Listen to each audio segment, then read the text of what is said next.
بسم الله والصلاة والسلام على رسول الله. تعرضت المحلات في شارع الأمير متعب في حي الربوة يوم الثلاثاء فجر الثلاثاء الساعة 3:15 تقريبا الفجر إلى عملية سطو قصد السرقة. الآن الظاهرين في الصورة ربما يكونون يعني 2 فردين من مجموعة، لأنه الاعتداء على أكثر من 12 محل أو أكثر من 12 محل. طبعا يجوا الآن يبحثون عن فتحة المدخل، هم يجون للشارع 2 في أول الشارع من هنا و2 في أول الشارع من الجهة الأخرى، وربما يكون معهم 2، لأنه العملية تمت في أقل من ساعتين. الآن كما تشاهدون هذا شارع الأمير متعب، شارع 40،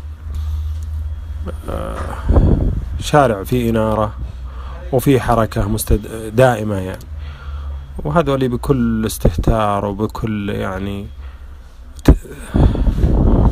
ناس مهم طبيعيين. هذول ممكن بعد فترة تتطور معهم ويطبون على بيوت الناس، ممكن تتطور معهم ويوقفون الناس في الشوارع. من أمن العقوبة أساء الأدب. طبعا واضح أشكالهم. الآن يبحثون عن المدخل علشان يكون أسهل لهم، وتلاحظون أنهم يعني يستخدمون أيديهم، ما يستخدمون أدوات.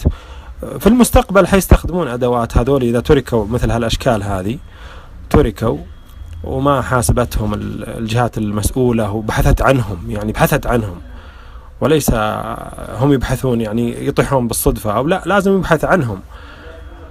فبيتطور الأمر وبيستخدمون أدوات، ويعني شيء طبيعي جدا أن تسلسل إجرامي يبدأ بنشاط صغير ثم يكبر، وهذول الآن في بداية النشاط، وفي المستقبل حيكبر. الآن راحوا المحلات اللي بعد المحل الحاسب، طبعا مترددين. يعني هذه عصابة في طور التنظيم. الآن يحاولون يشدون المحل من النص، يحاولون يشدون المحل من النص، من المكان الضعيف في الباب.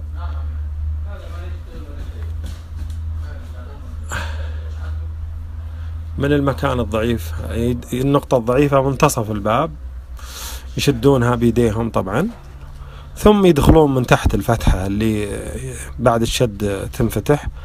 طبعا بفضل الله وبحمايته سبحانه ما قدروا هنا، حيقدرون على المحل الثاني. طبعا